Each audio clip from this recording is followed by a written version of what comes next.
If you haven't had an opportunity to watch Captain America Civil War, stop listening now. Major spoilers, here we go. This is going from the 122 mark all the way down to the 145 mark. So 1 hour and 22 minutes to 1 hour and 45 minutes. Just a really emotional roller coaster of a ride. At the 122 mark, I had the movie back up to a 8 out of 10 star movie. Then the fight started happening, and it dropped down to a 7 out of 10 star movie. And then, we got with the incident between Vision when he, accidentally shot War Machine out of the sky. It brought it back up to a 8.5 out of 10 star movie right at that moment, because it was pretty powerful, man. Majority of the fight sequences that we saw at the airport, they were on the trailer. The only thing that's different is the Ant-Man sequence, a little bit more Spider-Man stuff, a lot of tag team stuff, Black Widow versus Black Panther, stuff like that. But it's just the CGI, man, is just really bad. It's so distracting, man. It really is, man. This could have easily been a 10 out of 10 star movie like Batman v Superman, Dawn of Justice. What is it called? The Huntsman, Winter's War. Deadpool. All those movies, they really took their time and they really did the CGI. Justice, man. And what I mean by that is you can still have a bad CGI, but it kind of just takes you out of the elements, and the realistic ability, you know what I'm saying? It really does have a tendency to be more realistic if the CGI is done right, man. But anyway, we're not going to talk about that. Let's go ahead and get into it, man. At the 122 mark, man, Hawkeye arrives from retirement. This was one of the best scenes because a little bit more comedy and action. From 122 down to 145, there's a lot of comedy, man. I won't even lie about that. It's like you're watching a fucking stand-up comedy show, to be honest, man. But there's nothing you can do about that. That's Marvel. That's Disney. That's what they do.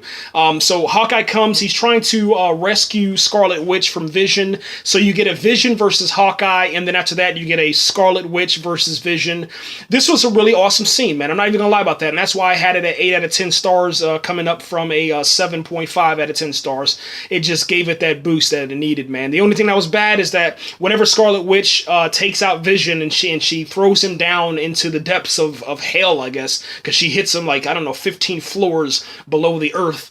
The CGI was really bad, man. I'm not gonna lie about that. But I love how Vision is powerful, man, but he always holds back. Vision can kill the entire Avengers lineup, but he holds back.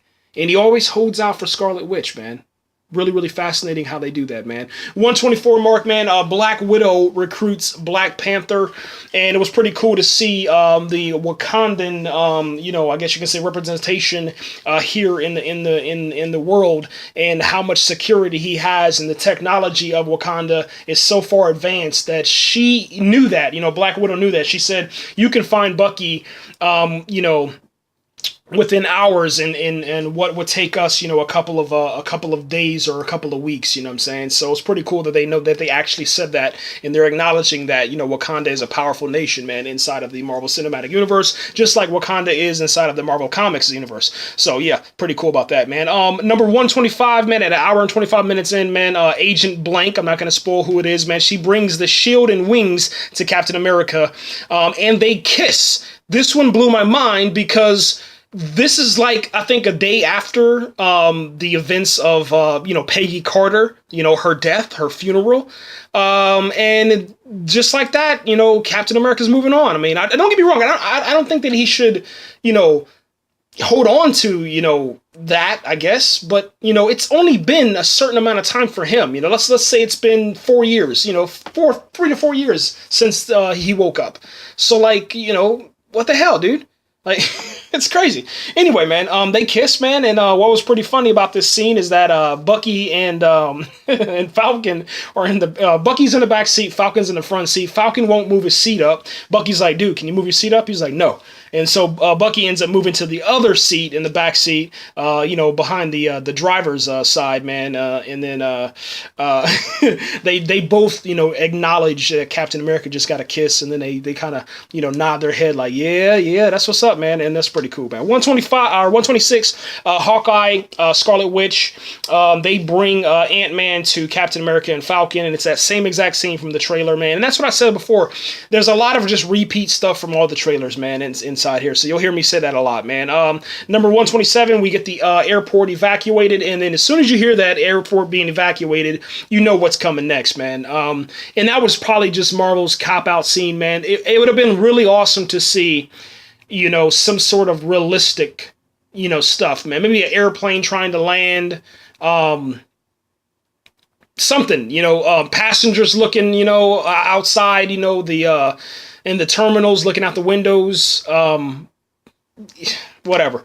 Can't do nothing about that. That's Marvel. That's a DC. Whatever, man. But the evacuation comes. You're like, okay, here we go, man. This is it. This is what we're talking about. This is Iron Man versus Captain America. This is the movie, man. This is where the Civil War happens, man. So 128, man. Iron Man, War Machine, Black Panther, and Black Widow, plus Vision. They all arrive, and Captain America is the first one to walk out, man. And it's literally Iron Man, War Machine, Black Panther, Black Widow, and Vision versus Captain America at that point, man. And then all of a sudden we find out that it's a distraction. And what was cool about this, man, is that at the 128 mark, you get Iron Man, War Machine, Black Widow, Black Panther, and Vision. They're confronting Captain America, trying to make him stand down. Iron Man gets frustrated at 129. Spider-Man, he says, on the ruse, you heard it in the trailer. There's no surprise here. That's what sucks about it, because there's nothing will surprise you at all in this sequence. But anyway, Spider-Man steals Captain America's shield at 129. At 130, Captain America puts his hands up. Not Black Widow, but Hawkeye shoots Captain America's hands free because Spider-Man had had him all webbed up, and then Ant-Man versus Spider-Man happens, and what happens is that Hawkeye shoots his arrow, just like you saw in the trailer. I mean, I'm not going to get frustrated, but I'm trying not to.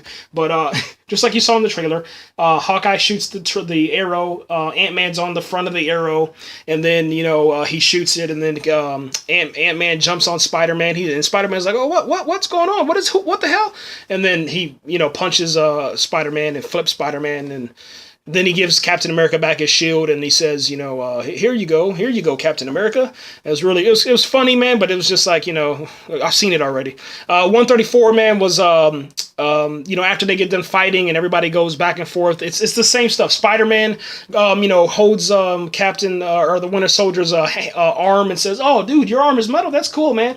And then it's Spider-Man versus Falcon, and Spider-Man almost takes out Falcon in the Winter Soldier, but you already saw what happened in the trailer. I'm not even gonna talk about it no more. And then all of a sudden at 134, some new material comes, and that's Vision. He ends the fight with a laser beam, down the line, and he says, this must stop right here, and we saw that.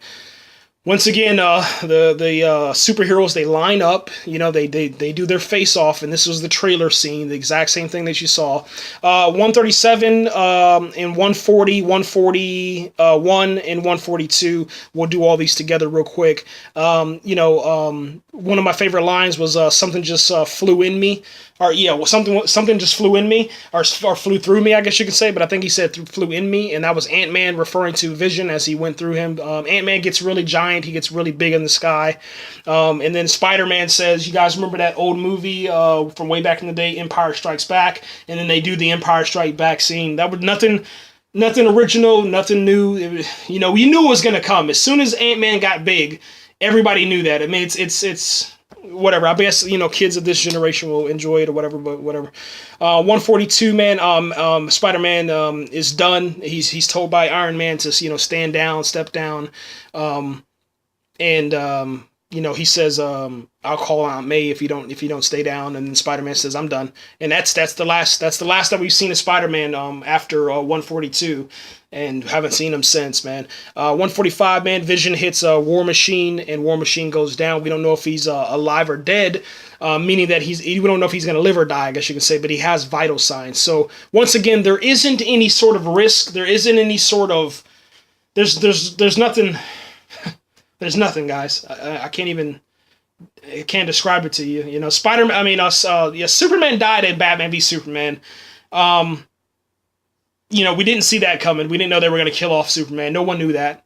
And you know, we thought that, you know, War Machine was going to die. He didn't die.